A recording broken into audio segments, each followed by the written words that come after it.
Bismillahirrahmanirrahim. Assalamualaikum warahmatullahi wabarakatuh.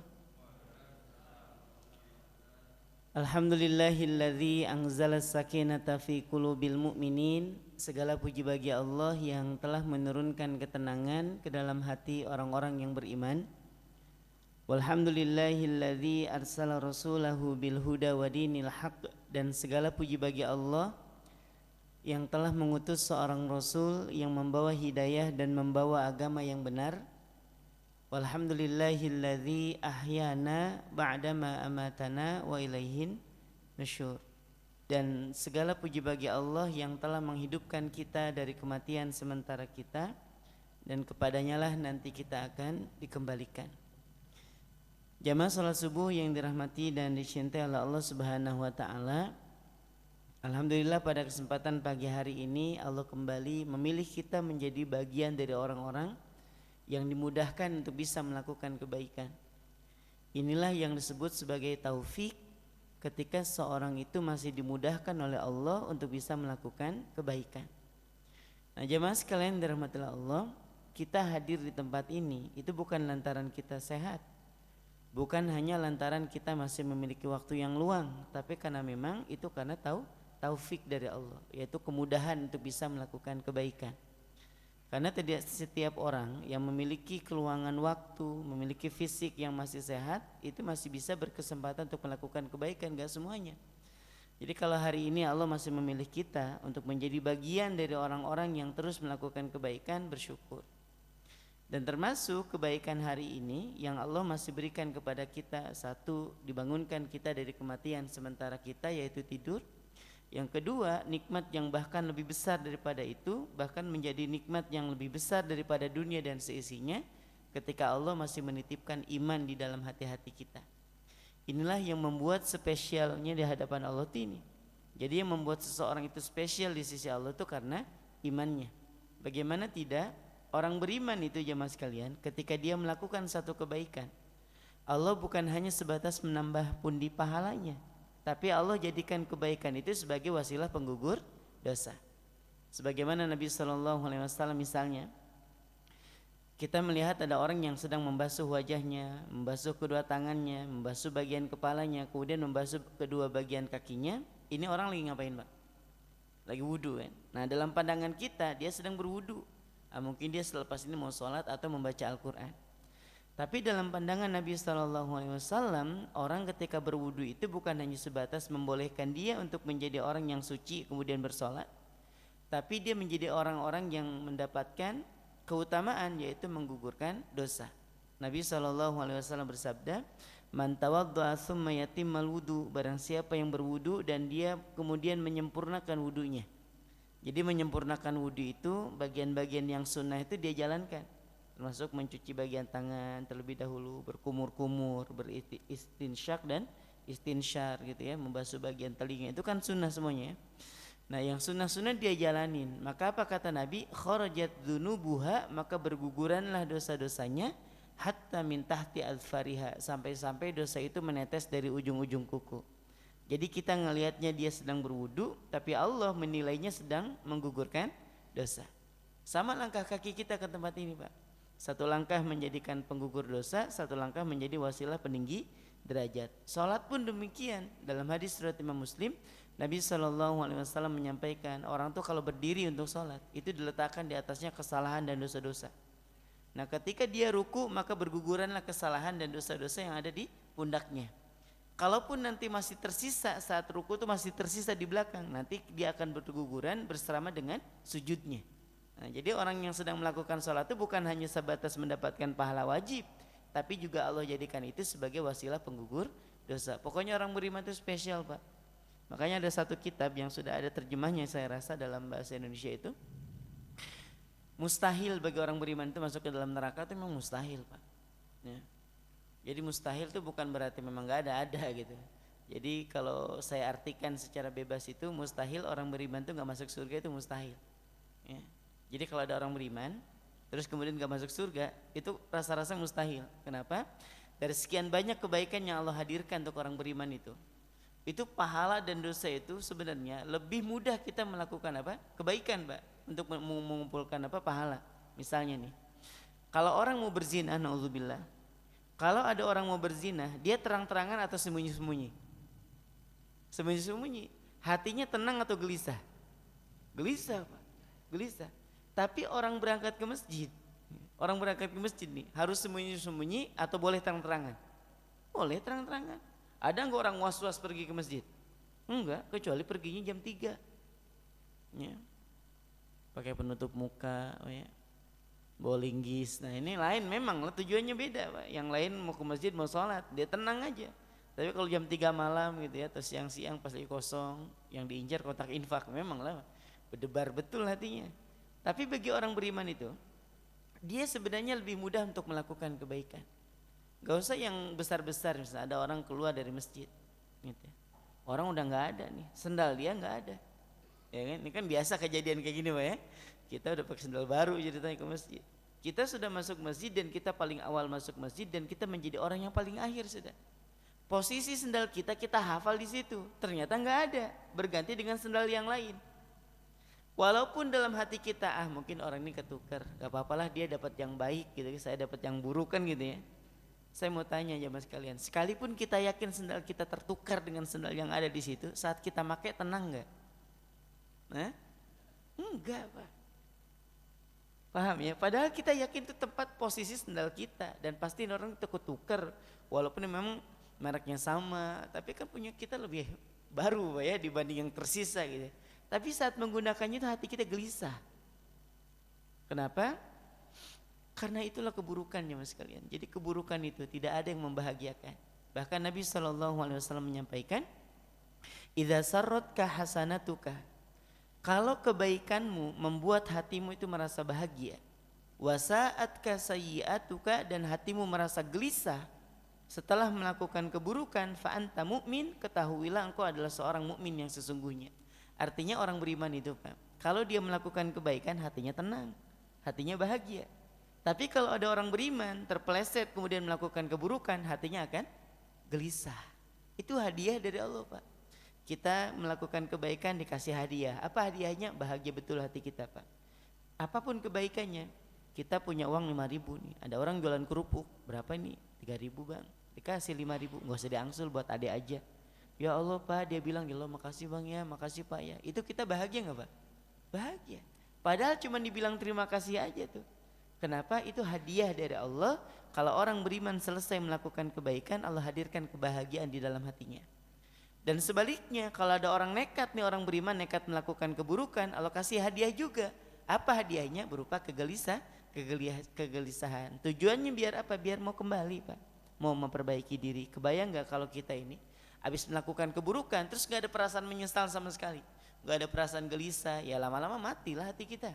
Jadi akhirnya gak peka lagi dengan kebaikan gitu ya. Biasa aja melakukan keburukan itu jadi biasa. Maka dari itu jamaah sekalian, perasaan bahagia, gelisah yang Allah hadirkan kepada kita itu adalah hadiah dari Allah. Ya maka bersyukur. Nah, hari ini jamaah sekalian, kita sudah masuk bulan Dzulqa'dah ya, Masya Allah. Sudah masuk bulan Dzulqa'dah, jadi rasa-rasa yang memang penting banget buat ngecas gitu ya, buat ngecas keimanan kita. Dan hari ini kita akan membahas tentang satu tema besar sebenarnya dalam Islam itu berkenaan dengan takwa gitu ya, takwa yang menahun gitu ya.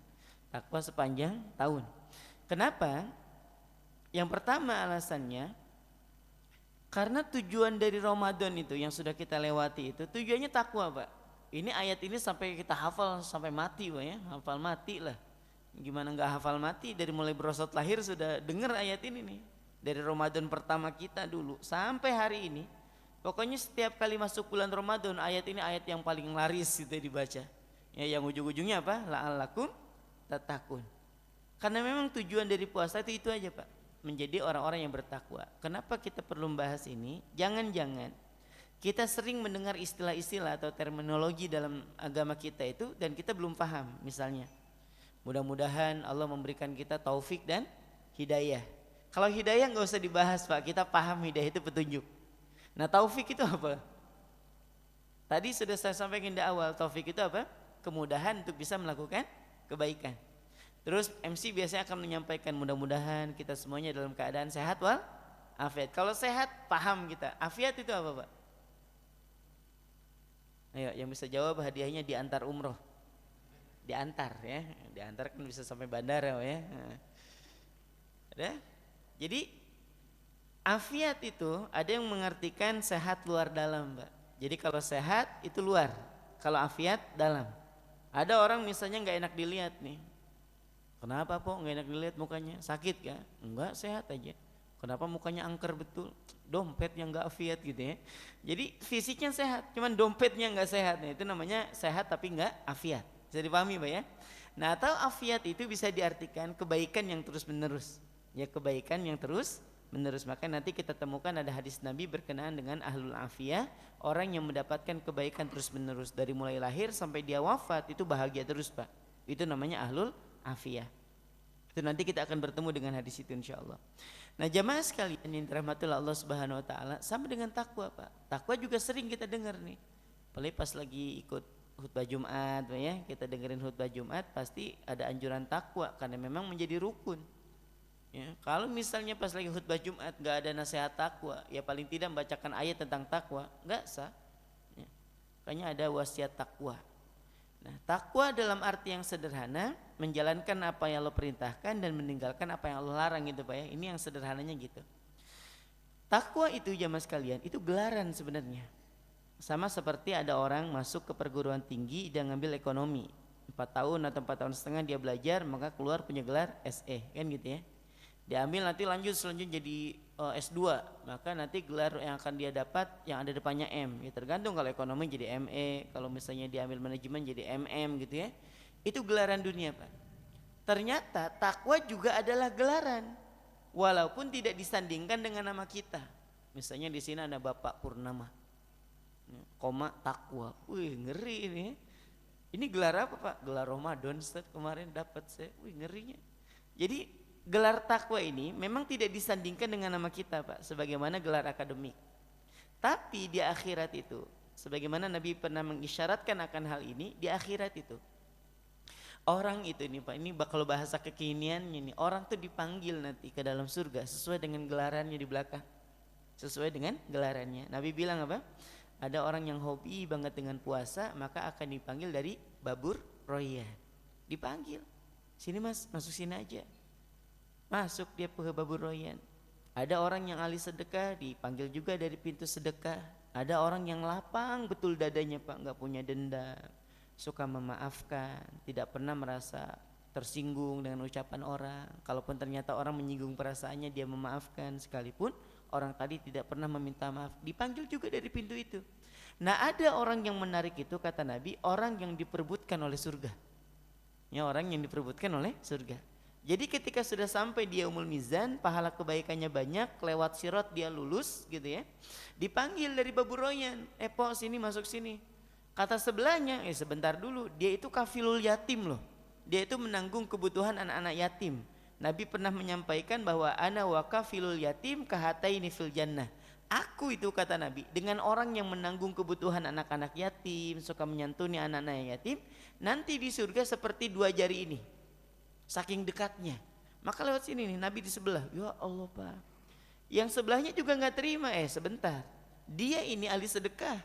Lewat sini aja, lewat sini. Jadi kebayang gak ada orang dengan gelaran belakangnya itu ahli puasa, ahli sedekah, terus menjadi penyantun anak-anak yatim. Itu gelaran, Pak, yang Allah sandangkan kepada manusia sesuai dengan amal kebaikannya. Nih kalau kita lihat gelar yang ada di dunia misalnya, disebutkan namanya, belakangnya LC, MA, PhD, MAG, panjang betul, Pak ya. Nah, sesuai memang, Pak, sesuai. Karena memang ketika di dunia dia belajarnya banyak. Nah, sama di akhirat, orang yang paling banyak amal kebaikannya, segala jenis kebaikan dia tunaikan, maka orang seperti ini adalah orang-orang yang nanti di akhirat mendapatkan gelar yang panjang itu. Menjadi orang yang direbutkan nanti dia di surga. Kebayang, Pak ya? Saya ngebayanginnya, ya Allah, waktu baca hadis ini ada orang sampai direbutin surga itu gimana ceritanya. Di sini mau juga dimasukin, yang surga ini pengen juga dimasukin. Nah, termasuk salah satu orang yang mendapatkan kesempurnaan model kayak gini gitu, kesempatan yang model kayak gini, yaitu gelar muttaqin, orang yang bertakwa. Nah, kalau gelaran akademik, misalnya Bapak ketemu sama orang, kita nggak kenal nih, atau cuman kenalan aja disebutin namanya. Ternyata dia sambutan. Baik, sambutan yang pertama akan disampaikan oleh Bapak Lurah kita, disebutkan nama Bapak Fulan, di belakang ditulis nih, Bapak Fulan SE MM. Ini orang ekonomi nih. Tuh, ketahuan Pak ya ciri-cirinya, bener ya. Jadi kalau ada orang disebutkan namanya, terus kemudian ada gelar belakangnya, nah kita udah bisa nebak ini orang ekonomi nih, ini orang teknik ini orang gitu ya, bisa kelihatan dari belakangnya. Nah sama halnya dengan gelaran takwa Pak. Takwa juga ada apa? Ada ciri-cirinya. Sekalipun dia tidak diletakkan disandingkan di nama-nama kita, tapi dia punya ciri-ciri nada. Mudah-mudahan dengan pembahasan yang sederhana ini kita mulai bisa ngedetek gitu kan. Ada nggak nih ciri-ciri takwa yang ada pada diri kita? Baik, kita bahas. Takwa jamaah sekalian itu terdiri dari 4 huruf, ta, qaf, waw dan ya. Jadi panjangnya bukan karena dengan alif ya, tapi dengan ya. Jadi takwa, ta, qaf, waw dan ya. Ta yang pertama itu apa? Tawadhu. Orang yang takwa itu cirinya adalah tawadhu. Apa tawadhu? Tawadhu itu rendah hati. Beda nggak sama rendah diri Pak? Oh Bu, tawadhu itu rendah hati sama rendah diri beda nggak Bu? Beda. Kalau rendah diri itu misalnya di tengah jalan ditabok pipi kita, pipi kanan tepak gitu kan. Terus kita bilang pipi kiri sekalian biar imbang gitu ya. Jadi udah ditabok pipi kanan minta tabok pipi kiri, abis itu injak aja sekalian kepala saya. Nah itu orang gak punya harga diri namanya ya. Nah, itu rendah diri namanya. Tapi kalau rendah hati itu dia tidak sombong ya, tidak mudah tersinggung, tidak merasa diri lebih baik dari orang lain, tidak merasa diri lebih sempurna dibanding dengan orang lain. Itu namanya apa? Tawadhu. Nah tawadhu ini kalau kita pretelin asal katanya itu dari kata wado'ah. Apa? Wado'ah. Apa wado'ah? Meletakkan. Maksudnya Ustadz gini maksudnya.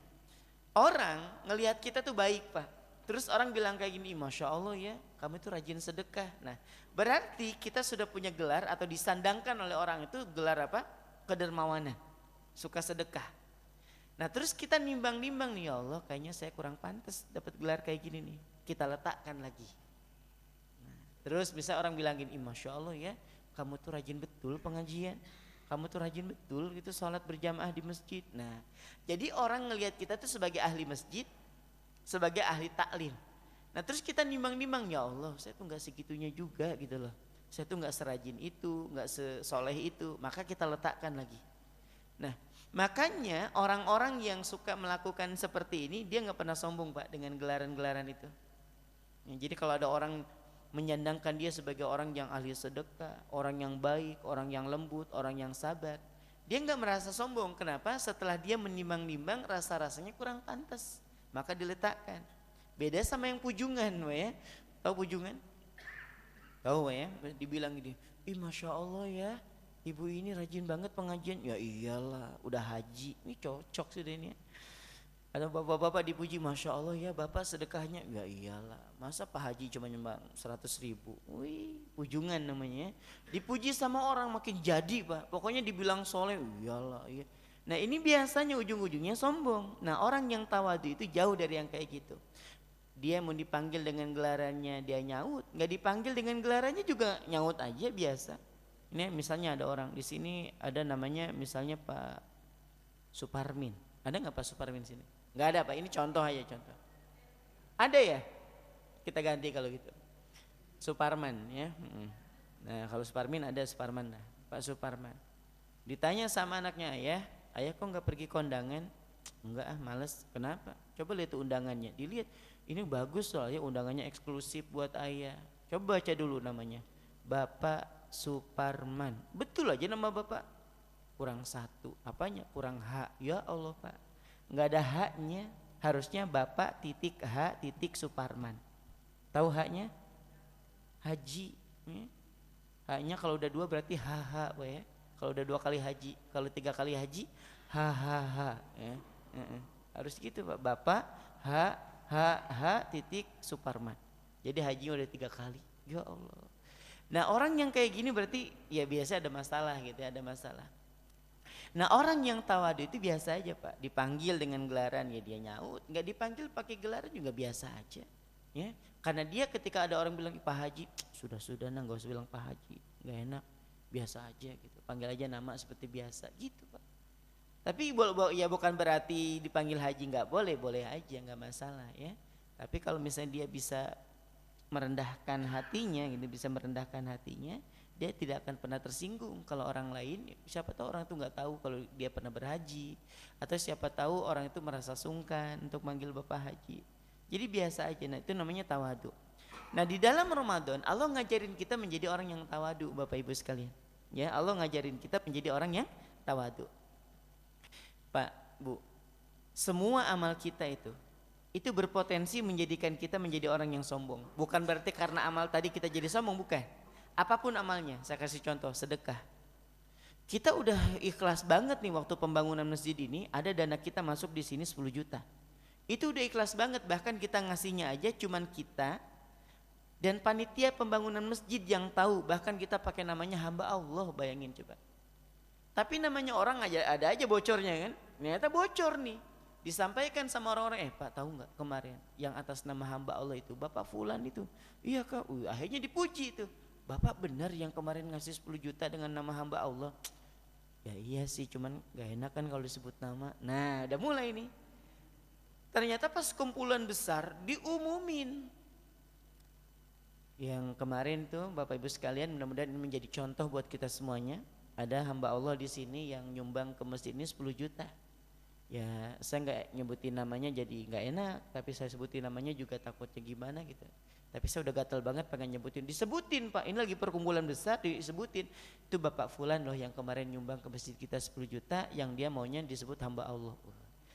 Kira-kira nih Pak, kira-kira aja Bapak yang nyumbang 10 juta, yang sudah rela yang sudah ngumpet-ngumpet gitu kan ya, udah bilang hamba Allah, pokoknya gak usah sebutin nama, diumumin Pak di tempat yang besar. Kira-kira hati Bapak ada perasaan bahagia gak? Ada. Kira-kira mulai goyang gak nih pertahanan? Mulai goyang Pak. Iya.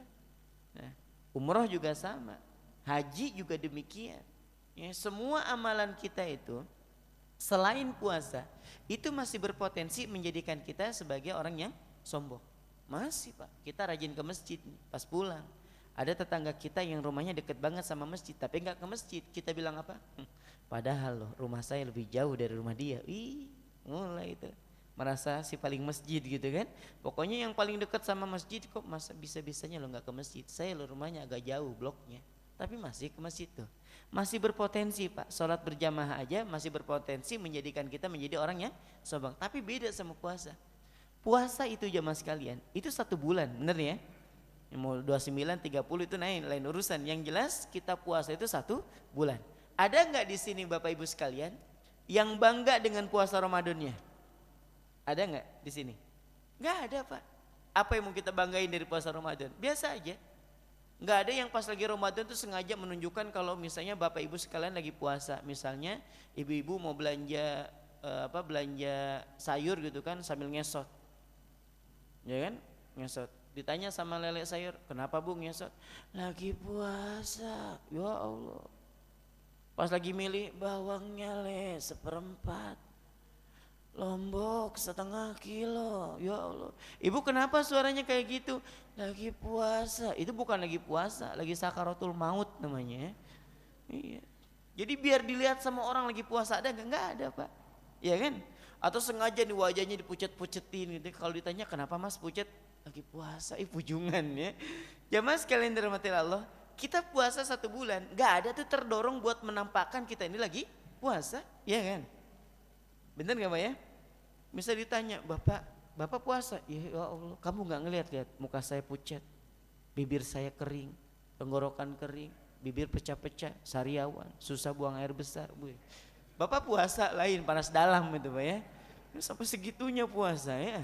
Nah jamaah sekalian, jadi intinya gitu, puasa itu sekalipun dia 1 bulan penuh kita jalani, tapi nggak ada tuh berpotensi membuat kita tuh sombong. Atau ada nggak kemarin pas lagi kumpul lebaran gitu kan, terus Bapak cerita, Alhamdulillah aku puasa tahun ini full.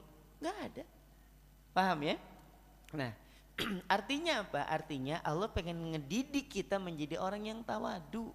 Tidak merasa diri lebih baik, tidak merasa bahwa amalan yang dilakukan itu lebih sempurna dibanding dengan yang lain. Gak punya perasaan bangga terhadap kebaikan. Nah harapannya keluar dari Ramadan kita mau jadi ahli sedekah kek, mau jadi penyantun anak yatim kek, itu kita samakan posisinya sebagaimana puasa, yang kita tidak berbangga dengan amal puasa kita, itu namanya tawadu, Pak. Namanya apa? Tawadu. Ih Bapak rajin puasa ya? Iya dong, enggak juga segitunya, biasa aja. Nah mudah-mudahan nih selama 11 bulan ke depan atau tinggal ya punya sekitar 9-10 bulan ke depan nih, kita tetap berada dalam ketakwaan nih kayak gini Pak, tetap menjadi orang yang tawadu. Nah terus juga orang yang tawadu itu nggak mudah tersinggung, orangnya tidak mudah tersinggung. Ada pertanyaan yang menarik itu, kenapa kita ini sering merasa dihinakan? Karena kita merasa mulia Pak. Kalau kita merasa kenapa ya saya itu kayak gak dihargai, karena kita ngerasa paling berharga. Kenapa kita tuh suka merasa kayak direndahkan sama orang? Ya karena kita merasa tinggi, padahal biasa aja Pak. Ini saya kasih tips, ya, saya kasih rumusan gitu ya supaya hati kita tetap lapang, sekalipun orang itu mencela dan mengarahkan tuduhan-tuduhan buruk kepada kita. Dulu itu Pak, dulu saya kalau dibilang bodoh tuh marah betul gitu ya. Dibilang bodoh tuh langsung tersinggung gitu kan. Ini saya bodohnya dari mana gitu kan. Jadi kalau dibilang tuh ini sadis bodoh itu langsung tersinggung bawahnya. Ya, kenapa? Karena ngerasa pintar. Paham Pak ya? Jadi kalau kita dibilang bodoh dan kita langsung tersinggung berarti kita merasa pintar. Nah padahal jemaah sekalian, kalau kita meneliti atau kita mengamati apa yang disampaikan oleh seorang ulama besar namanya Fudail bin Iyad. Ya, Fudail bin Iyad. Beliau itu jemaah sekalian, itu pernah datang muridnya nih, wahai imam, kenapa? Itu si fulan itu menuduhkan kepada engkau sebagai pendusta, pembohong, orang bodoh, jahil agama tapi ngajarin agama. Kita tahu Pak ya, Fudail bin Iyad ini sebelum beliau Allah berikan hidayah, bukan hidayah Islam, dia udah Islam dari dulu gitu ya. Sebelum diberikan hidayah untuk kembali ke jalan yang lurus gitu kan, memang pernah tergelincir menjadi apa? Menjadi seorang penyamun. Ya, menjadi seorang penyamun. Tapi perlu diingat ya Mas kalian, Fudail bin Iyad ini dari dulu sudah dekat dengan kebaikan. Sudah terbiasa berkumpul dengan ulama, sudah biasa menghafal Quran, tapi kan ada satu keadaan kemudian dia terjerumus ke dalam keburukan tadi. Sudah nggak lama gitu. Nah tapi orang ini karena punya perasaan dengki terhadap Fudail bin Iyad ini, akhirnya diceritakan keburukan-keburukannya. Masa orang buruk ngajarin agama, lihat aja masa lalunya, coba seperti itu Pak. Apakah kemudian beliau tersinggung? Enggak. Beliau langsung ambil air wudhu, kemudian sholat 2 rakaat, kemudian berdoa. Nah tanpa dia sadari bahwa muridnya masih di belakang. Kemudian beliau berdoa, dan doa ini didengarkan oleh muridnya dan dicatat oleh beliau, dan kita temukan dalam kitab At-Tadwir, ya, At-Tanwir fi Isqati Tadbir. Beliau doa, apa doanya? Ya Allah, sekiranya tuduhan bodoh, jahil, pendusta, pembohong gitu ya, tidak ada ilmu agama tapi mengajari agama, itu benar adanya pada diri saya, ya Allah ampuni saya. Ya Allah kalau tuduhan itu benar maka ampuni saya. Tapi ya Allah sekiranya tuduhan-tuduhan itu tidak benar, maka ya Allah berkenankah kiranya engkau mengampuni kesalahannya. Ya Allah, tenang hati kita Pak kalau mau belajar yang kayak gini nih. Pokoknya kalau dibilang sama orang nih bodoh, pendusta, pembohong gitu kan, tukang tipu lah apa, dan kita memang gak ngerasa, bilang aja ya Allah sekiranya tuduhan itu benar, saya ini bodoh, maka ya Allah ampuni saya karena memang kurang rajin dalam belajar. Ya Allah kelalaian saya dalam menuntut ilmu sehingga menjadikan saya bodoh, ya Allah ampuni saya. Tapi sekiranya tuduhan bodoh itu tidak benar ya Allah, maka kiranya engkau berkenan mengampuni kesalahan dia. Tuh. Nggak ada nyisa Pak, seriusan nih Pak, nggak ada nyisa dalam hati ini perasaan dendam, benci, itu nggak ada. Yang penting jangan doa kayak gini, ya Allah sekiranya tuduhan itu benar ampuni saya, tapi kalau tuduhan itu salah ya Allah kuserahkan dia padamu, itu namanya dendam. Sekalipun kelihatannya baik, ya Allah pokoknya apapun yang engkau berikan kepada dia hamba ridho. Ya kita ridho, dianya gak ridho pasti. Itu namanya dendam Pak. Tapi kalau doa orang yang soleh itu kayak gitu tadi, ya Allah sekiranya tuduhan itu benar ampuni saya, dan sekiranya tuduhan-tuduhan itu salah ampuni dia. Udah gak ada nyisa dalam hati itu, biasa aja. Nah kita ini kadang dibilang bodoh marah, tapi kalau ditanya adakah yang merasa pintar, enggak juga angkat tangan, ya kan? Ayo saya tes deh. Silahkan Bapak Ibu sekalian, ada di sini yang merasa pintar, angkat tangan. Ada nggak yang merasa pintar? Ada? Nggak ada. Tapi dibilang bodoh, marah, tersinggung. Harusnya nggak, biasa aja, dibilang bodoh ya nggak apa-apa, saya bodoh. Karena memang tidak tahu semua, kecuali Allah yang titipi ilmu itu gitu. Ya sudah, biarin aja Bapak dibilang apa, dibilang misalnya tukang ngambil hak orang, gitu kan, tukang gosip, tukang gibah. Padahal kita nggak ngerasa, ya tinggal doa aja, ya Allah sekiranya tuduhan itu benar, ampuni saya ini ya Allah. Tapi kalau tuduhannya salah, ampuni dia ya Allah. Udah selesai. Jadi dipahami Pak ya? Nah orang tawadu tuh kayak gitu. Jadi pada intinya orang yang tawadu itu ketika disandangkan kepada dia gelar-gelar atau pujian-pujian kebaikan, terus dia nimbang kayaknya kurang pantas, dia taruh. Makanya terhindar betul dari kesombongan, dan dia nggak mudah tersinggung. Dibilang bodoh nih sama orang karena dia tawadu gitu ya, suka meletakkan. Dibilang bodoh, dibilang orang jahil, dibilang pendusta, pembohong gitu ya. Dia timbang, ya Allah ini kayaknya benar nih ada pada diri saya, ya dia koreksi. Tapi kalau ternyata dia ngerasa ini salah ya Allah, tapi nggak apa-apa ya Allah, maafkan dia. Gitu. Itu namanya orang yang tawadu, orang yang suka meletakkan baik sanjungan kebaikan ataupun cacian dari orang, dia cocok ya, dia pakai gitu kan, dia jadikan bahan introspeksi. Tapi kalau nggak cocok ya dia letakkan, seperti itu. Makanya orang yang tawadu itu nggak kenal sombong dia. Ini yang pertama cirinya. Yang kedua jemaah sekalian, ciri orang yang bertakwa itu adalah qanaah. Qafnya apa? Qanaah. Apa qanaah? Merasa cukup. Nah, diajarin nggak di puasa? Diajarin Pak. Bapak Ibu masih ingat nggak waktu puasa kemarin, waktu di awal-awal? Ada kesempatan untuk apa? Untuk pergi ke pasar Ramadan. Itu mata wah ya. Ngelihat ote-ote bungkus.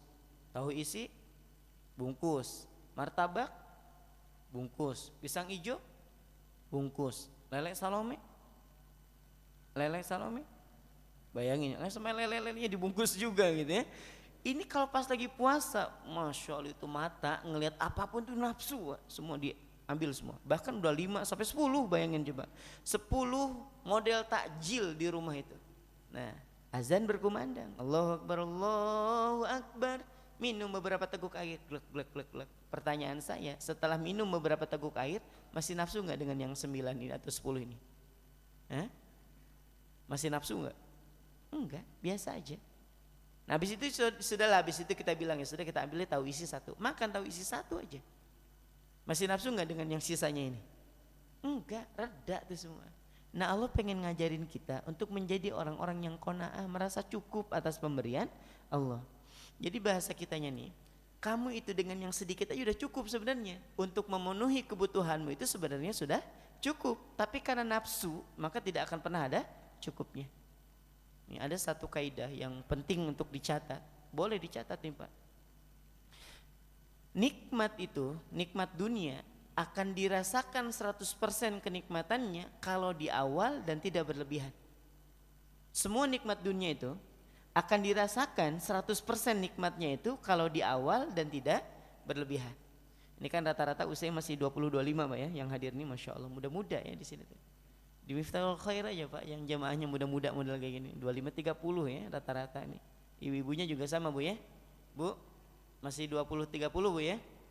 Tuh, masih SMA, bayangin coba ya, Masya Allah muda-muda di sini.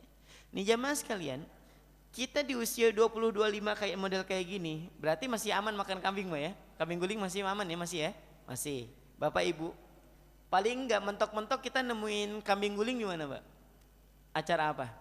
Akikahan, ya kan? Nah akikahan, coba bayangin dulu ya. Kita pas lagi di acara akikahan, yang paling panjang antrinya soto atau kambing guling? Kambing guling Pak, ya Allah kita udah antri nih. Dan biasanya sudah ada apa? Kokinya kan? Ada kokinya. Pas kita sudah pada antrian kita, itu dikasihnya banyak atau seuprit Pak? Seuprit, pada curhat semuanya nih ya. Seuprit Pak, ya Allah kita mau bilang nambah, antrian masih panjang ya kan, ya Allah nggak nambah tapi penasaran gitu.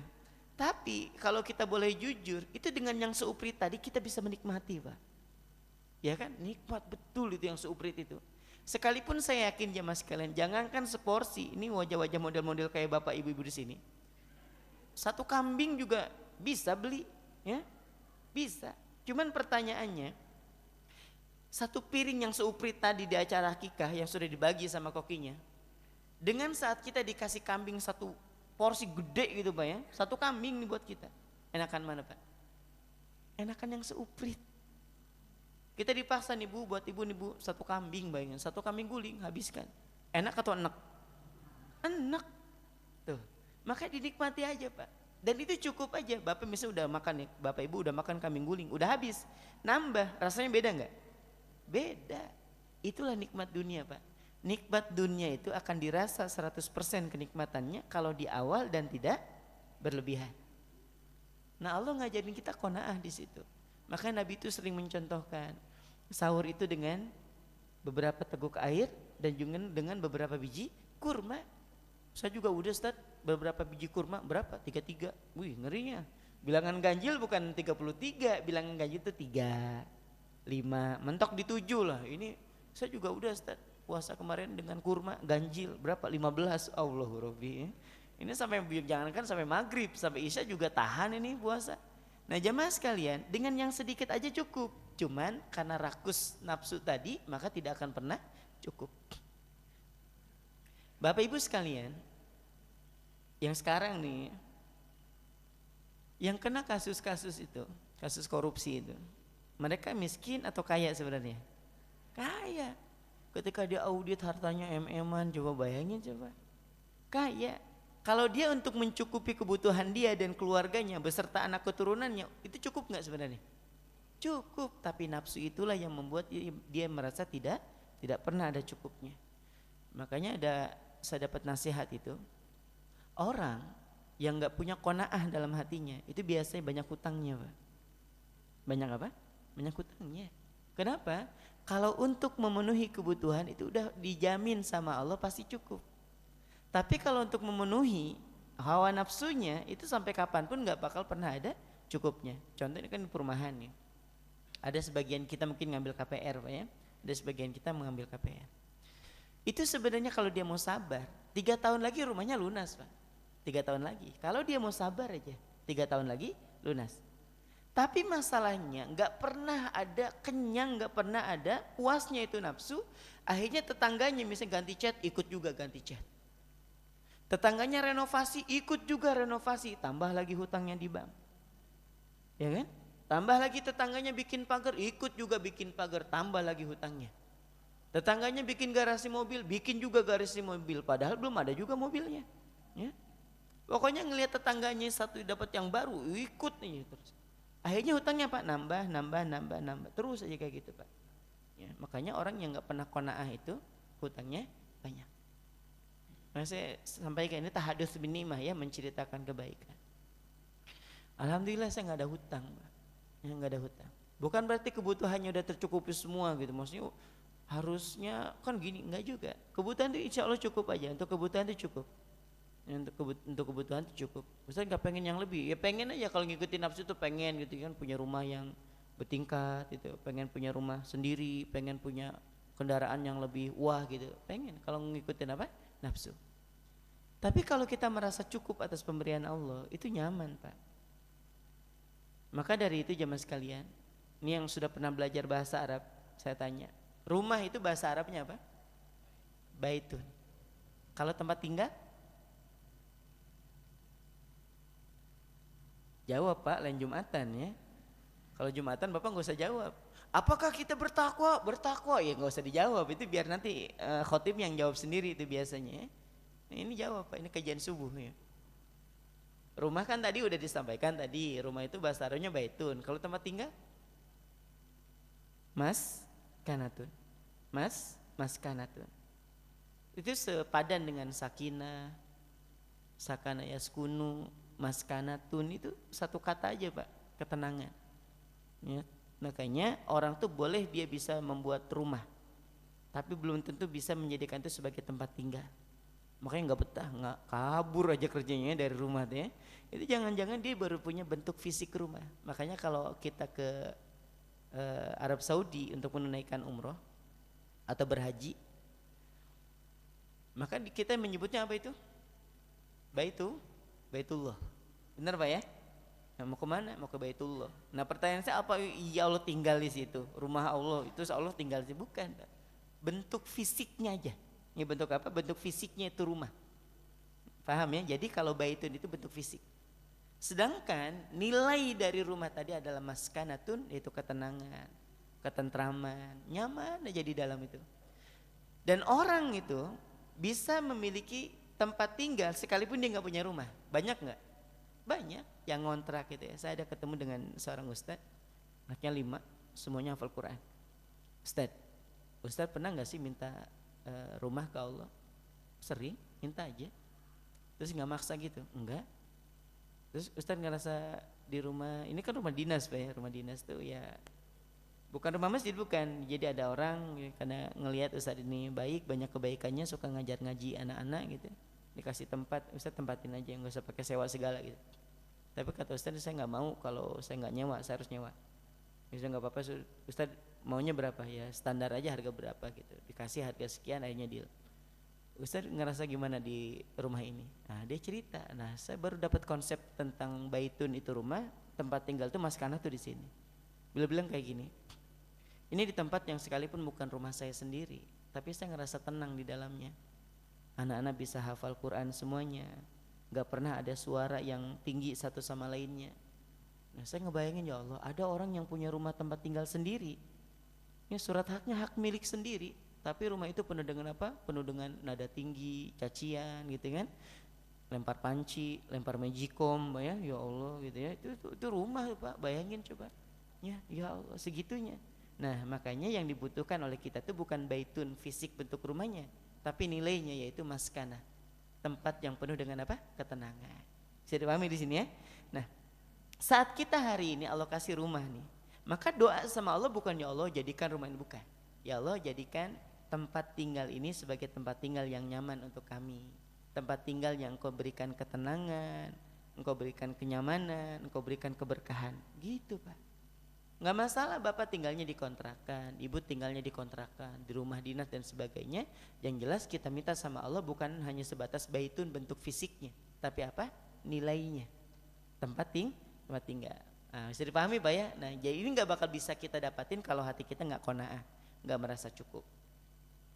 Ayah, kenapa? Itu tetangga bikin kolam renang, kita bikin juga. Ya Allah, rumah aja belum lunas, bikin kolam renang. Bisa berenang? Enggak, pokoknya yang penting sama aja sama tetangga. Ya Allah, nggak bisa berenang, bayangin coba, bikin kolam renang. Tetangganya naikin nih rumahnya jadi 2 tingkat, ikut juga naikin juga, tambah lagi hutangnya. Pokoknya orang yang nggak qanaah itu biasanya banyak hutangnya. Biasa aja Pak. Motor ada sekarang, dia bisa jalan, bisa Ustadz, udah pakai, sudah nikmati itu. Mobil ada, tapi Ustadz pengen ganti yang baru, alasannya apa? Ini sudah sering mogok. Nah masuk akal, ada uangnya, insya Allah ada, beli sudah.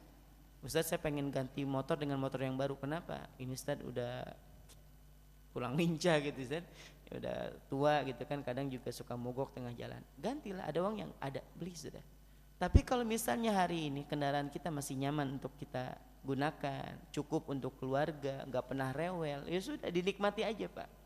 Jangan sampai memaksakan diri, akhirnya yang ini dijual sebagai DP, sekalipun kita menikmati mobil itu untuk di awal, nanti bulan ke-6, bulan ke-7 udah kerasa Pak, yang di kepalanya itu apa? Cicilan, gitu kan? Mobil itu Pak, kita rasa nikmatnya itu di awal aja Pak, ya kan? Baru punya mobil nih, mobil baru gitu kan, mobil walaupun kredit nih, di bulan pertama, masya Allah, itu pagi siang sore kita cuci mobilnya sampai masuk angin mobilnya, bayangin coba ya. Hari-hari kita cuci Pak, bayangin coba. Coba kalau sudah 2-3 bulan itu sampai betagar juga nggak dicuci itu mobil, ya kan? Nah itulah nikmat dunia Pak. Nikmatnya itu cuma di awal dan ketika tidak berlebihan. Itu nikmat dunia, apapun itu. Makanya ada pepatah Arab mengatakan, kullu syai'in idza katsura rakhusa. Segala sesuatu berupa nikmat-nikmat dunia itu kalau sudah banyak berkurang nilainya. Saya kisahkan nih, kisah saya aja, nggak usah jauh-jauh. Bapak Ibu sekalian, kalau naik pesawat untuk pertama kali, ingat gak dulu pas pertama awal-awal naik pesawat, kita kalau duduk mintanya di mana? Bu, Ibu pas naik pesawat awal-awal dulu, kalau naik pesawat mintanya duduk di mana? Dekat jendela. Ini sepakat kita Pak ya, dekat jendela. Tujuannya apa? ngelihat pemandangan. Ya kan? Ngelihat pemandangan. Untuk kali yang pertama, dari mulai take off sampai landing nggak tidur kita Pak, ngelihat awan, masya Allah. Sepanjang jalan menikmati betul, masya Allah, gitu ya, di atas udara. Kali kedua, kali ketiga masih Pak. Tapi kalau sudah sering, biasa nggak? Biasa aja. Pokoknya kalau sudah saking seringnya, mau di jendela, kayak mau di tengah, mau di samping, mau di koridor kayak gitu ya, bisa, biasa aja gitu, paham ya? Bahkan saking biasanya dari mulai take off sampai dengan landing tidur kita Pak.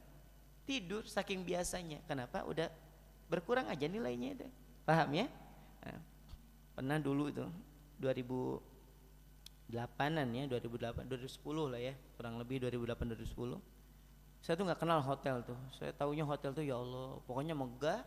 Orang tuh kalau masuk ke hotel tuh tidurnya nyaman. Itu dulu di pikiran saya. Saya dari kampung ya kan, abi saya itu saya di Rengas Dengklok. Belakang rumah itu sawah, sisi kanan sawah, sisi kiri sawah, dan sisi depan sekolah. Karena abi itu penjaga sekolah. Itu rumah dinas Pak. Ya, rumah dinas ya, bagi penjaga sekolah dan kepala sekolah gitu. Saya ngebayangin hotel tuh wah betul gitu kan. Kan ada aja sinetron lewat gitu kan, menggambarkan hedonnya dunia gitu kan. Pokoknya hotelnya hotel bintang 5 dan sebagainya. Saya ngebayangin ya Allah hotel tuh indah betul gitu. Nah sampai ada satu kesempatan di Balikpapan nih Pak. Udah jadi imam waktu itu. Ustadz bisa nggak mimpin sholat qiyamul lail dalam rangkaian acara tasyakuran hotel Pak. Jadi malam itu mereka pesta pora gitu kan, jeb ajib gitu kan, jam 10 sampai jam 12, jam 3-nya tahajud. Ngeri kan? Keren nih. Ini ngeprank malaikat maut namanya ya kan. Di prank memang malaikat maut, mau ku cabut tapi tahajud gitu kan, nggak dicabut tapi malamnya dugem gitu ya. Tapi ya sudahlah kita hadir supaya bisa mengimbangi lah buruknya mereka itu. Dalam hati saya ya Allah di hotel, udah bahagia betul. Saking udiknya saya bawa tas gede banget Pak, bawa salinan, ya, bawa salinan, bawa sabun, bawa sampo, bawa selimut, bayangin.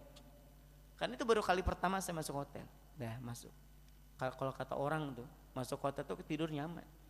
Saya masuk hotel sampai 2:30 saya nggak tidur.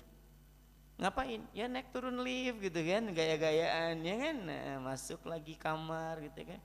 Celelet kan gitu Pak ya, masuk pakai kartu tuh ya Allah udik betul lah pokoknya ya, gitu. Kan di kamar mandi itu biasa ada handuk tuh, ada yang gede ada yang kecil gitu ya. Nah, yang kecil yang putih itu. Yang kecil saya pakai buat lap. Sampai kemudian besoknya dibilang Ustadz itu buat Ustadz buat apa? Buat keset kaki. Allahu Robbi. Saya kira itu ya. Keset Pak, ya Allah, segitu udiknya Pak. Nah sampai jam 3 saya masih nggak bisa tidur. Mau tidur udah mau tahajud. Jadi pas lagi tahajud tuh cenut kepala, belum tidur Pak. Ya Allah, menikmati di atas kasur yang betul saya tengkurap, saya balik, saya loncat-loncat di atas kasur Pak. Ya Allah baru kali itu saya nemuin hotel. Masuk kamar mandi, saya buka itu shower, ya Allah hangat. Saya nyari kompornya di mana? Ya Allah, udik betul Pak. Kali pertama bisa menikmati, 2, 3, 4. Sekarang kan ada beberapa hotel yang minta kajian rutin. Kadang ada ya Ustadz nginep kan, buat ini bulan ini dikasih kamar gitu. Ya udah nginep, udah biasa aja. Masuk ya rebahan tidur, nanti malam bangun gitu. Kenapa? Kalau udah berupa kenikmatan dunia, kalau sudah berlebihan pasti nilainya berkurang. Tapi untuk akhirat itu nanti lain Pak. Nanti di akhirat itu beda. Makanya dari itu jemaah sekalian, udah qanaah aja dengan yang ada. Kendaraan ada, nggak pernah mogok, syukuri, ya kan? Rumah ada, sekalipun belum renovasi, tapi kita bisa nyaman di dalamnya, udah nikmati aja. Gak usah tertarik, Ustadz ini ada tawaran untuk merenov rumah, gak usah. Kalau sanggup silakan, tapi kalau enggak jangan maksa sudah, ya. Karena orang yang nggak qanaah itu biasanya banyak hutangnya. Baik. Yang ketiga, ciri orang yang bertakwa itu mudah-mudahan ada pada diri kita, yaitu apa? Waro. Waro itu apa? Hati-hati. Maksudnya gimana? Maksudnya kita berhati-hati dari makanan, minuman, pakaian, dan semua yang ada pada diri kita itu dari perkara-perkara yang haram. Kenapa Ustadz harus hati-hati? Karena dia berpengaruh terhadap pengabulan doa. Berpengaruh terhadap pengabulan doa. Suatu hari Nabi SAW itu dengan para sahabat itu lewat ini Pak. Nabi setelah menyampaikan tentang makanan yang halal, makanan yang haram gitu kan. Bahkan para nabi terdahulu juga diperintahkan oleh Allah untuk menyampaikan makanlah kalian dari makanan yang halal. Nah, setelah itu Nabi bilang apa? Ada seorang gitu kata Nabi, ada seorang laki-laki di sini. Yatilu alaihi safar. yang kelihatannya orang ini habis melakukan perjalanan jauh nih Pak. Ash'asa aghbaro. Jadi ash'asa aghbaro itu kalau boleh diartikan tuh rambutnya itu kusut, mukanya kusam. Saking jauhnya melakukan perjalanan. Bapak nggak usah sejauh itu Pak ya. Ini kita ke Samarinda yang naik mobil aja, yang sudah membolehkan jamak dan qashar, itu kalau doa makbul Pak. Ya, karena kita sedang musafir. Dan orang ini kata Nabi SAW, ini orang ini kelihatan tanda-tandanya dia sudah melakukan perjalanan yang jauh. Sampai rambutnya masai gitu kan, rambutnya itu kusam, wajahnya juga kusam. Ya, saking apanya, saking jauhnya dia melakukan perjalanan kayak. Wa yamuddu yadayhi ila sama, dan dia kemudian menengadahkan kedua tangannya ke langit. Nah, berarti syarat kedua sudah terpenuhi. Satu, dia musafir, kedua dia mengangkat kedua tangan. Dan hadis ini kita temukan dalam hadis riwayat Imam Muslim. Kalau dalam susunan Imam An-Nawawi, dalam hadis Arba'in itu susunan yang ke-10 dari sahabat Abu Hurairah. Nah, setelah mengangkat kedua tangan, ini Nabi bilang gini, ini kalau dia doa emang dikabulin lah. Orang angkat tangan karena Allah itu punya sifat pemalu Pak. Pemalu, sungkan. Ya, sungkan kalau ada orang angkat tangan terus kemudian gak dikabulin, itu sungkan betul Allah itu. Ya, makanya angkat tangan. Kemudian kata Nabi, wa yaqulu ya Rabb, dia mengatakan ya Allah tuh. Jadi 3 syarat ini terpenuhi. 1, dia musafir, kedua dia angkat tangan, ketiga dia menyeru nama Allah. Kalau doa dikabulin, betul nih Pak. Apa kata Nabi selanjutnya? Wa mat'amuhu haram, tapi masalahnya dia makan dari makanan yang haram. Wa mashrabuhu haram, dia minum dari minuman yang haram. Wa malbasuhu haram, pakaian yang dia kenakan juga dari pakaian yang haram. Wa ghudiya bil haram, dan dia memenuhi kebutuhan hariannya dengan sesuatu yang haram. Fa anna yustajaba lahu, lalu bagaimana mungkin Allah akan mengabulkan doanya? Tuh. Padahal syarat-syarat doa ini udah dipenuhi, tapi masalahnya itu tadi Pak. Makanan, minuman, pakaian, dan semua yang menjadi kebutuhan dia penuhi dengan cara yang haram. Dia nggak makan babi ya Mas sekalian. Dia nggak makan anjing, dia nggak minum khamr, enggak. Cuman cara dia mendapatkan makanan tadi dengan cara yang haram. Saya yakin jemaah sekalian, Bapak Ibu di sini nggak ada yang rezekinya itu haram insya Allah Pak ya. Kita husnudon, saya husnudon juga kepada jamaah sekalian. Rezeki Bapak Ibu sekalian yang ada hari ini itu rezekinya halal semua insya Allah ya. Halal insya Allah. Termasuk pakaian juga halal ya insya Allah ya.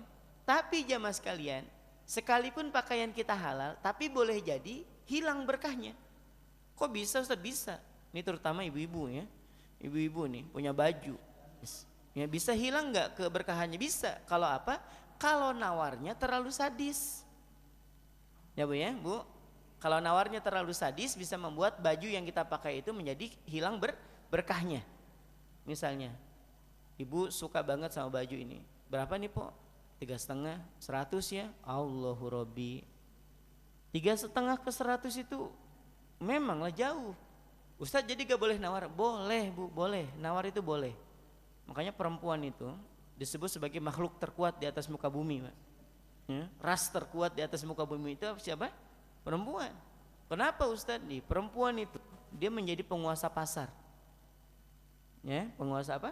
Pasar. Kalau kita nih Pak, jujur Pak ya, model kita laki-laki kalau belanja ke pasar, berapa itu Bu? 30, kita bayar 30. Coba kalau mama ke pasar, berapa itu Po? 30. Kalau belum 20, nggak pulang ya. Tapi ini bukan bermaksud untuk merendahkan perempuan. Ada satu kitab namanya Tafsir Ahkam yang disusun oleh Syekh Ali As-Sobuni itu. Beliau menyampaikan bahwa perempuan itu punya satu keunikan. Apa keunikannya yang Allah ciptakan, dan ini menjadi kelebihan buat perempuan. Perempuan itu punya sifat detail. Punya sifat apa? Detail. Beda sama laki Pak. Perempuan itu, ya Bu ya. Bu jawab jujur Bu. Ibu kalau pas lagi di pasar bisa nawar harganya bisa turun jadi 10.000 misalnya ini. Bisa turun ya, yang tadinya 30 jadi 20. Yang ada di pikiran ibu-ibu itu yang 10.000 bisa dijadikan yang lain, ya Bu ya. Nah itu Pak, beda sama laki. Laki itu nggak ada ibu belanja ditanya, ibu berapa lombok sekilo, berapa tadi udah turun ke harga beras, nggak ada. Ibu kasih uang belanja, udah belanja aja. Laki nggak sedetail itu Pak. Nah makanya laki-laki sepintar apapun menyembunyikan aib sesuatu ketahuan Pak. Jangan coba-coba makanya ya. Ya Bu ya, ketahuan. Makanya ada istilah uang sial tuh ya itu Pak. Ya, karena detail betul wanita itu. Ayah ini uang apa? Uang sial. Kok bisa disebut uang sial? Iya, ayo udah taruh sembunyi-sembunyi udah ketahuan juga sial betul gini ya. Itu uang sial ini. Saking detail, Pak. Ini ayah kok ada tagihan ini itu. Itu detail betul ya, itu wanita ya. Makanya dia menjadi penguasa. Ya, menjadi makhluk terkuat di atas muka bumi ya. Yang kedua karena memang perempuan itu menjadi penguasa jalanan we. Ya. Siapa bapak-bapak di sini yang berani negur emak-emak rating kiri belok kanan? Ada yang berani negur? Nggak ada Pak, sekuat apapun kita nih. Saya ingat betul nih, saya kisahkan di mana. Jadi Bapak nanti kalau nemuin di YouTube saya ceramah sama isinya Pak. Karena ini bukan karangan dusta, saya hafal betul kisah ini. 2006 saya lulus pondok, lulus SMA waktu itu, dapat beasiswa ke Brunei. Abi bilang gini, Riz, ya Bi, pokoknya kalau Riz nanti di jalan nabrak atau ditabrak, yang nabrak atau yang ditabrak itu perempuan, minta maaf. Minta apa? Minta maaf. Dalam hati saya waktu itu ya. Ini Abi kalau nonton ini pasti ketawa itu saya. Bi coba tonton ini, tawa dia. Abi bilang kayak itu, Riz, nanti kalau di jalan dari nabrak atau ditabrak, yang ditabrak atau yang nabrak adalah perempuan, minta maaf. Dalam hati saya waktu itu kalau saya nabrak, saya minta maaf, itu masuk akal, betul nggak? Ini kalau saya ditabrak tuh saya minta maaf tuh gak masuk akal, tapi saya yakin Abi ini akan kasih nasihat pasti baik. Dah, kejadiannya kapan? 3 tahun kemarin Pak, di Simpangan Balikpapan Baru. Coba 3 tahun Pak, ini 3 tahun yang lalu di Simpangan Balikpapan Baru. Ini saya bukan berhenti dari kuning ke merah, bukan, udah berhenti, udah lampu merah, tinggal nunggu lampu hijau kan, udah berhenti. Ini ditabrak dari belakang, jeduk gitu kan. Pas noleh, emak-emak, apa yang harus kita lakukan? Jawab Pak, apa yang harus kita lakukan? Minta maaf. Saya noleh ke belakang, ibu-ibu, saya bilang, maaf ya Bu. Apa dia bilang? Iya nggak apa-apa. Nggak apa-apa, coba bayangin coba. Kan yang nabrak ibu gitu kan. Tapi saya bilang, maaf ya Bu ya. Iya nggak apa-apa. Ya Allah. Dalam hati saya, Masya Allah, nasihat Abi itu betul Pak. Coba sekiranya saya pakai istilah, ya hati Bu, turun memang dia dari motor ya, panjang urusan. Ya Allah, saya bilang tadi, Bu maaf ya Bu ya. Iya. Ya Allah Pak, dia senyum, saya juga dongkol senyum ya. Husnudon betul nih, Ustaz nih pasti senyum nih. Gak juga Pak, ya Allah dongkol betul dalam hati. Bisa-bisa dia bilang gak apa-apa itu. Harusnya nanya saya, maksudnya gak apa-apa gitu kan, elok gitu kan. Ini enggak, ya gak apa-apa kata, ya Allah. Nah itu perempuan, makanya harus minta maaf. Tapi masalah selesai nggak? Selesai, nggak panjang. Dia senyum, saya juga gak usah jawab Pak ya, udah tahu jawabannya ya. Senyum juga ya, senyum ya, alhamdulillah. Baik, kita lanjutkan. Nah, waro ini jamaah sekalian, kembali lagi, saya yakin ibu-ibu di sini tuh pakaiannya, ayah para bapak juga sama, pakaiannya nggak ada yang haram. Tapi boleh jadi pakaian kita ini nggak ada berkahnya, karena saking sadisnya nawar tadi. Ya, akhirnya gini Pak, ya sudahlah Bu, kita ini kan tetanggaan udah lama, nggak usah rame-rame, sudah. Ku jual harga modal aja sudah. Berapa? 2,5. Ya Allah Pak, 3,5 dia turunin jadi 2,5, dia jual harga modal sudah. Sampai dia tunjukin nih, ini notanya, aku beli 2,5. Ya Allah. Terus kita dengan bangganya tuh kan, ayah bunda pinter kan nawar. Sebentar, dalam rukun jual beli itu ada salah satunya antarodin, harus sama-sama ridho. Saya ridho Ustaz, ya kita ridho, ya dia yang jual nggak ridho. Nah akhirnya pakaian yang kita dapatkan sekalipun halal, saya tidak mengatakan itu haram ya. Lain kalau yang jual gini, demi Allah aku nggak ridho sebenarnya ini ambil aja sudah, maka haram itu hukumnya. Tapi kalau yang jual bilang, sudahlah kita kan tetangga udah lama, sudah saya jual harga modal aja sudah, ambil, nggak apa-apa. Nggak apa-apa nih, nggak apa-apa, ikhlas gitu ya. Dah, walaupun dia nggak ridho nih Pak, tapi dia nggak ucapin gitu, itu pakaian ini tetap halal tapi hilang berkah. Apa ngaruhnya? Dibawa ngaji nggak khusyuk, dibawa sholat nggak bisa khusyuk, dibawa pengajian nggak masuk ilmunya, dibawa tahajud nguap terus. Nah itu ciri baju yang hilang berkah. Jangan-jangan selama ini kita menggunakan pakaian dari pakaian yang hilang berkahnya. Sama kayak nawar jeruk juga sama Pak. Ini kan makanan nih, yang hilang berkahnya kayak gini. Berapa nih Bang? 30. 20 ya? 30 Bu. 20 aja sudah, nah aku beliin 2 kilo. Ya sudahlah, buat ibu gak apa-apa lah, ambil aja 20, harga modal gak apa-apa. Ya sudah, aku ambil 3 kilo lah, 50. Coba bayangin menggemaskannya nih kayak gini nih ya. Harga jeruk 30, ditawar 20. Beli 3 kilo, maunya 50. Allahu Rabbi. Akhirnya nih kata yang penjual, ini kan para pembeli pada datangan tuh, daripada yang pembeli yang baru ngelihat dia ribut ya kan, ya sudah Bu, ambil sudah, nggak usah banyak ngomong, bawa aja sudah. Nah kita dengan bangganya tuh kan ayah tuh 50.000, 3 kilo bunda dapat. Ini jeruk ini udah hilang berkahnya sudah, udah hilang berkahnya. Terus kita bawa pulang, kita kasih ke anak yang lagi ngafal Quran, kita kasih ke anak yang mau ujian, kita kasih ke suami yang hari-hari ya Allah titipkan kepada kami rezeki yang halal juga barokah. Kita kasih ke orang tua yang lagi sakit, yang minta kesembuhan. Jauh Pak, jauh, nggak usah ngarep gitu ya, nggak usah ngarep. Mendingan gini Pak, misalnya nih jeruk berapa? 25, kita beli 2 kilo 50. Kalau ada lebihnya kita lebihin, oh ya. Atau harga jeruknya bisa 20, kita kasih 25. Ya. Dia ridho ngasih kita nih jualan tadi, bahkan berterima kasih. Ini udah halal, ada berkahnya. Makanya mau pakaian, mau makanan, dibawa ibadah ya jadi enak, dibawa doa juga cepat dikabulkannya. Tapi kalau pakaian, makanan, minuman kita udah hilang berkahnya, memanglah dibawa melakukan kebaikan itu akan menjadi sulit Pak, susah. Makanya hati-hati Pak ya. Ini baru yang hilang berkah, apalagi yang haram, naudzubillah ya. Jaga-jaga. Diajarin gak di Ramadan? Diajarin. Kita ini untuk hati-hati terhadap makanan, minuman, pakaian dari yang haram. Kita jam 12 siang lagi puasa, dianterin nih, Pak suka ayam geprek? Ya suka, nih, makan sekarang. Ya, nggak bisa, ini masih jam 12 gitu. Jam 1 ditawarin misalnya apa? Yang seger-seger, es teler misalnya. Bapak minum sekarang Pak? Ya nggak bisa, lagi puasa tuh. Ini padahal dua-duanya halal. Tapi kenapa kita tolak? Karena belum waktunya. Nah harusnya di luar Ramadan juga gitu, ditawarin yang haram tuh nggak mau. Jangankan yang haram, yang halal aja pas puasa aku tolak. Nah gitu Pak ya, itu diajarin. Dan terakhir, ciri orang yang bertakwa itu adalah ianya apa? Yakin. Maksudnya kita meyakini bahwa semua ketentuan Allah itu pasti baik. Ini ciri orang yang bertakwa itu seperti itu. Dikasih sakit dia yakin ada kebaikan. Dikasih sehat juga ada kebaikan. Rezekinya agak seret itu kebaikan. Rezekinya lancar juga adalah kebaikan. Nah, suatu hari Imam Ibnu Athaillah As-Sakandar itu ditanya, wahai Imam, saya ini sakit menahun, apa kebaikannya yang bisa diambil kan gitu ya. Jadi dia merasa kan kata petua-petua itu sabar gitu kan, pokoknya kamu kalau sakit itu pasti baik. Ini sakitnya di mana? Saya udah menahun sakitnya. Apa jawabannya? Bukankah dengan sakitmu engkau terhindar dari melakukan keburukan? Bener Pak ya, jadi kalau kita sakit nih, misalnya Bapak coba-coba datang ke rumah sakit yang udah infusan kiri kanan, yang sudah pakai selang, Bapak ajakin gibah, ya Bu ya, Bu, Ibu nanti kunjungan ke rumah sakit, cari yang sudah infus kiri kanan, selang di mana-mana, ajak tiktokan. Nah coba aja, ayo kita goyang tiktok dulu yuk gitu ya.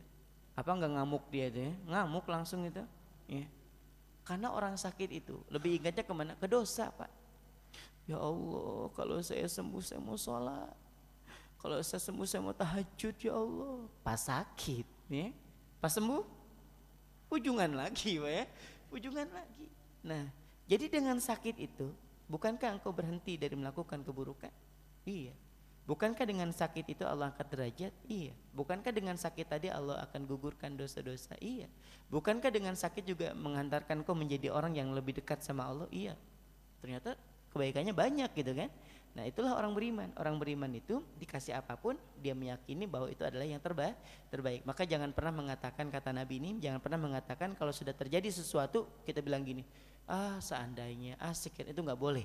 Maka katakan apa? Qadarullah wa masya'a fa'ala. Udah menjadi takdir Allah, apapun yang Allah kehendaki pasti terjadi. Seperti itu Pak ya. Nah mudah-mudahan 4 ciri ini ada pada diri kita. Kita menjadi orang yang tawadu, rendah hati, tidak sombong, tidak bangga dengan kebaikan, tidak mudah tersinggung. Yang kedua, menjadi orang yang qanaah, merasa diri cukup dengan pemberian Allah. Enggak usah terlalu ngoyo dengan nikmat-nikmat dunia ya, karena nikmat dunia itu akan terasa 100% nikmatnya kalau di awal dan tidak berlebihan. Yang ketiga, waro, berhati-hati dari sesuatu yang haram. Kenapa? Karena dia mempengaruhi pengabulan doa. Dan yang terakhir yaitu yakin terhadap ketentuan Allah itu apapun itu pasti baik. Nah, mudah-mudahan yang sederhana ini bisa memberikan manfaat buat kita semuanya. Insya Allah ketemu lagi di bulan yang akan datang. Mudah-mudahan Allah panjangkan usia kita, Allah sehatkan tubuh kita, Allah titipi kita rezeki yang halal juga barokah, dititipi tempat tinggal yang penuh dengan sakinah, mawaddah dan juga rahmah, dan Allah titipi kita anak-anak yang soleh dan solehah yang menjadi penyejuk mata dan penentram batin untuk kita. Dan mudah-mudahan juga Allah muliakan kedua orang tua kita, baik yang masih hidup ataupun yang sudah meninggal. Allah juga bahagiakan keduanya, baik yang masih hidup ataupun yang sudah meninggal. Kurang lebihnya mohon dimaafkan. Aku qouli hadza. Wassalamualaikum warahmatullahi wabarakatuh.